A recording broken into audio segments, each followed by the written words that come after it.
Yang mau masuk surga silakan berdiri. Semua berdiri, kecuali yang tidur. Oke, silakan duduk. Pendeta bilang, yang mau masuk neraka silakan berdiri. Rupa-rupanya tadi kan semua lihat dia, ada yang korek, wih, dia tabak. Yang mau masuk neraka silakan berdiri. Dia berdiri. Sadar bahwa dia sendiri berdiri di situ. Pendeta tanya, kenapa engkau sendiri berdiri? Mau masuk neraka? Dia bilang, Bapak, saya berdiri ini kan saya perasaan kalau Bapak berdiri sendiri di situ.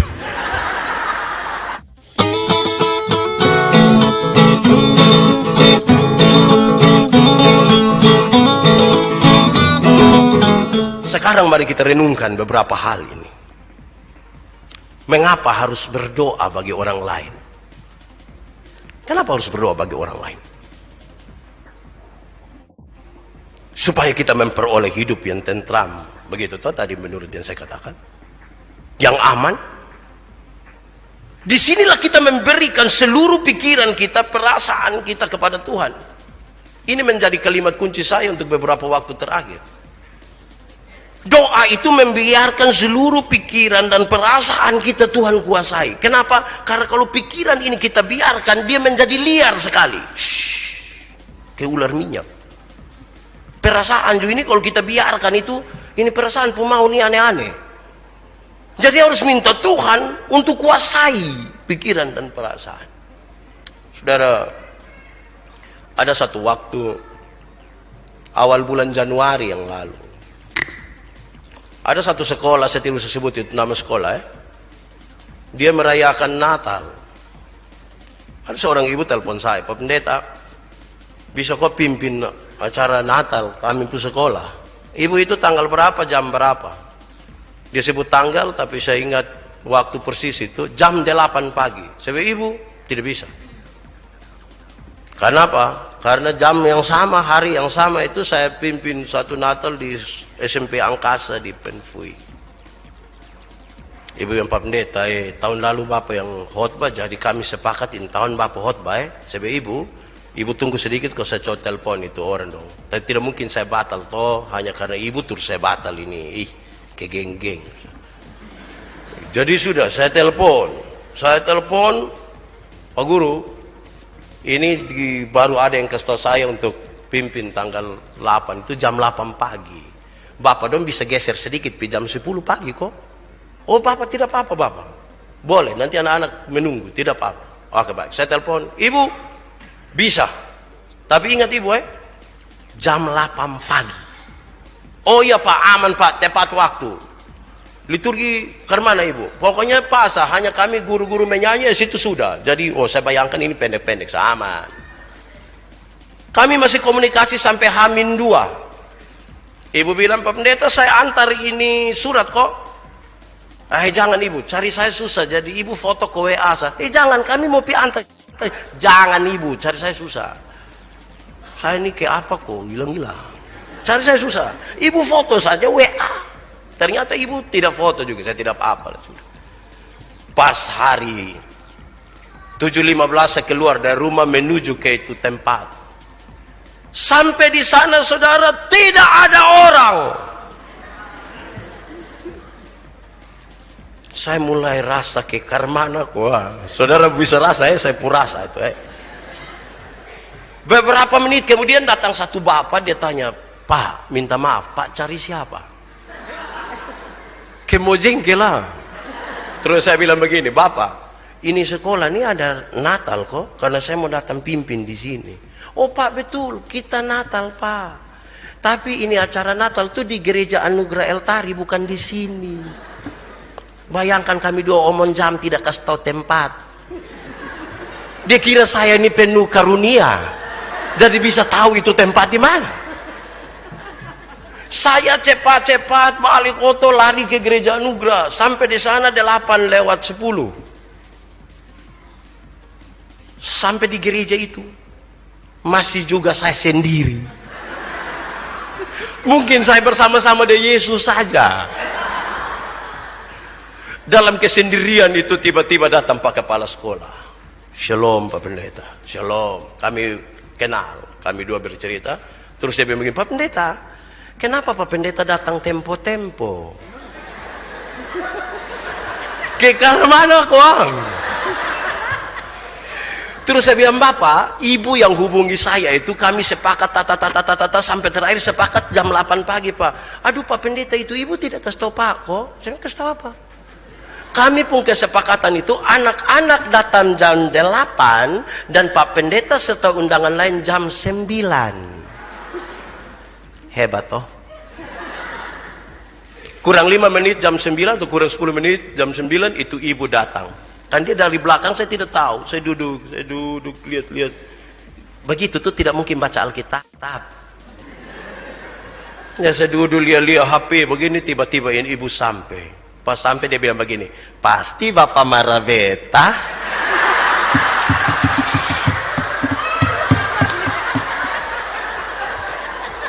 Bisa rasa kok saudara? Bisa rasa itu tak ceke kok? Mengerikan saudara itu. Ini mau pelayanan ini. Ini mau pelayanan. Karena tadi acaranya saya pikir di sekolah, saya pergi pakai batik saja, cukup. Tapi sekarang panitia di gereja atur harus pakai mimbar utama. Saya tidak mungkin naik mimbar utama pakai batik. Pulang ame toga itu persoalan besar. Ibu pendeta, yang pendeta di situ ibu, nama pakai dia punya. Ya tidak mungkin ibu Masalah sudah. Saya pusing ingat saya, oh puji Tuhan. Ternyata waktu pimpin hari Minggu saya tidak kasih turunin toga dari mobil. Oh baik, saya ambil. Kesempatan ini saya masuk di ruang pendeta, saya berdoa. Tuhan, tolong kuasai pikiran dan perasaan saya. Kan ini mau pelayanan. Jangan sampai itu ibu tuh bikin saya. Kan itu saya berdoa, Tuhan tolong kuasai ini pikiran dan perasaan. Saya berharap saudara menangkap sesuatu di sini. Amin kok. Masalah itu ada, bikin tacike, bikin susah, bikin sedih.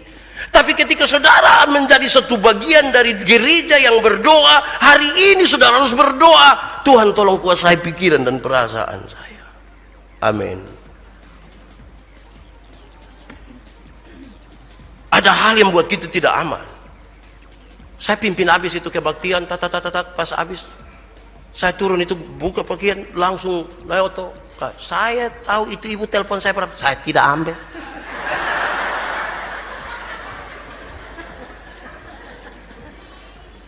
Siang jam 2 dia datang di rumah minta maaf. Saya rasa berdosa sekali. Kenapa? Tapi memang manusia. Itu kata manusia itu yang biasa bikin celaka kita. Karena ketika kita bilang manusia, kita melegalkan segala sesuatu dan tidak membiarkan pikiran dan perasaan kita Tuhan kuasai. Tadi saya bilang, kalau Anda membiarkan pikiranmu, tidak membiarkan pikiranmu tidak dikuasai oleh Tuhan, liar itu pikiran. Perasaan pun liar. Saya bilang kepada anak-anak muda, kamu harus jaga itu perasaan. Sebab kalau tidak jaga itu perasaan liar. Semua yang bernapas kamu suka habis. Karena itu jaga itu perasaan. Itu pertama.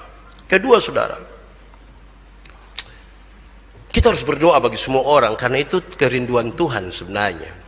Tuhan merindukan semua orang diselamatkan dan memahami kebenaran Tuhan secara sempurna.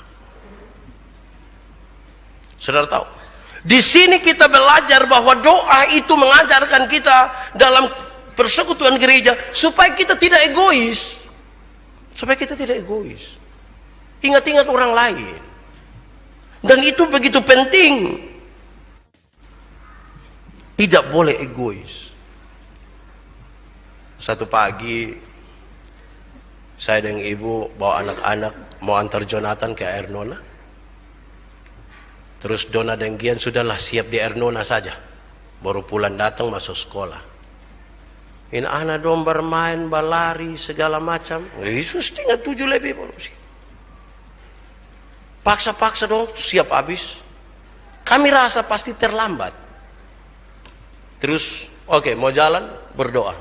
Dona pun doa tuh menari. Tuhan, sekarang kakak Dona dan adik Gian mau ke sekolah. Tuhan tolong supaya kami bisa sekolah dengan baik. Terus dia koma sedikit, dia lanjut. Tuhan tolong supaya saya jangan terlambat. So habis saya bilang, apa? Jangan terlambat. Kamu yang bermain-bermain mau berdoa supaya tagal engkau orang lain tunggu. Doa macam apa itu? Itu doa terlalu egois. Kita yang bermain-bermain supaya datang terlambat, tapi kita berdoa, Tuhan, biar kau guru dong bercerita kau sengaja lupa pukul bel. Bayangkan itu terlalu sekali itu anak pun doa. Saya hampir tanya, siapa yang ajar? Saya takut kalau dijawab, Bapak tuh. Itu saya takut. Gitu. Jangan bikin doa yang egois sekali. Kan kita ada dalam sebuah persekutuan.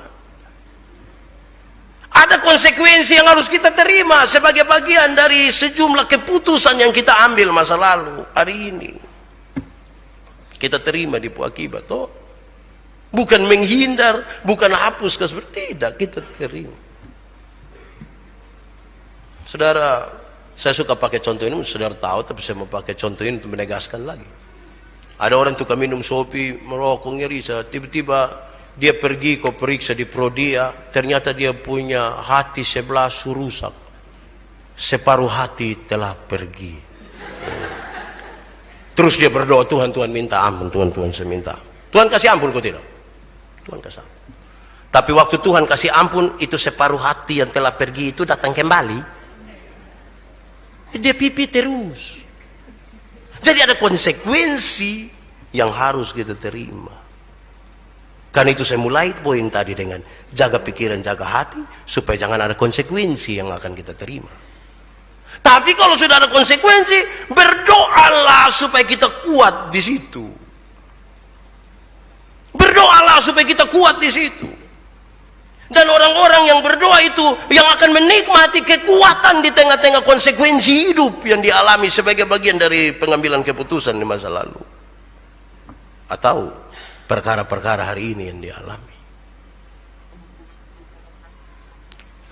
Ketiga, kenapa kita mesti berdoa untuk orang lain? Kenapa gereja harus sibuk-sibuk berdoa bagi dunia? Karena kita menjadi bagian dari semua orang. Dan kita tidak hidup untuk diri sendiri. Kita menjadi bagian dari semua. Saya percaya Kristus. Ada orang di Amerika juga percaya Yesus. Toh? Ada orang di Singapura, di Malaysia, di Jakarta, di Niki-Niki, di Sunu, di Menela Petu. Kita menjadi bagian dari semua. Karena itu saya harus berdoa bagi mereka. Kita bukan sekedar masing-masing akan berdiri supaya dia mempertahankan dirinya sendiri kuat di situ, tapi semua orang menjadi bagian. Kalau ada satu orang yang hari ini saudara lihat dia tidak suka, ambil waktu sedikit untuk berdoa ke dia sebentar. Ada satu orang di sini yang saudara tidak suka kok. Jangan angguk kepala. Nanti habis ini berdoa sedikit buat dia toh. Kan tugas kita begitu. Misalnya kalau saudara tidak suka ada satu orang di muka sini pakai baju hitam. Ya kalau saudara ambil waktu sedikit berdoa ke dia toh. Kan tugas kita begitu. Jadi jangan sekedar kita merasa sudahlah engkau Kristen saya tidak. Saya baca satu buku kecil, dia tulis ini kisah, dia bilang satu saat masuk gereja, pendeta berkhotbah, semua ada baik-baik, tapi ada satu dia tidur. Dia tidur sono-sono begitu, terus pendeta tanya dia begini. Yang mau masuk surga silakan berdiri. Semua berdiri. Kecuali yang tidur. Oke, silakan duduk. Pendeta bilang, yang mau masuk neraka silakan berdiri. Rupa-rupanya tadi kan semua lihat dia ada yang korek, wih, wow, dia tabak. Yang mau masuk neraka silakan berdiri. Dia berdiri. Sadar bahwa dia sendiri berdiri di situ, Pendeta tanya, kenapa engkau sendiri berdiri? Mau masuk neraka? Dia bilang, Bapak, saya berdiri ini kan saya perasaan kalau Bapak berdiri sendiri di situ.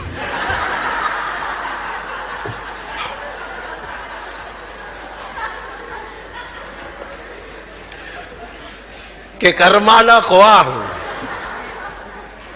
Tapi solidaritas kita bukan solidaritas yang macam begini ini toh. Saya berdoa bagi dia karena saya peduli terhadap dia. Nanti doa habis baru kita ingin melakukan sesuatu bagi dia, ya tidak apa-apalah. Tidak apa-apa. Tapi doa itu menjadi penting bagi semua orang. Pulang lakukan sesuatu. Kalau saudara tidak mampu menolong saya ketika saya susah, minimal saudara berdoa buat saya. Tanpa harus saya tahu. Pikirkanlah 1-2 orang yang akan saudara doakan hari ini. Mungkin mamantu kok. Mungkin ipar kok. Berdoa pikirkan ini. Saudara tidak boleh hanya sekedar terlihat rohani, tapi memang harus bagus-bagus. Ada satu guru di sekolah Kristen, guru baru.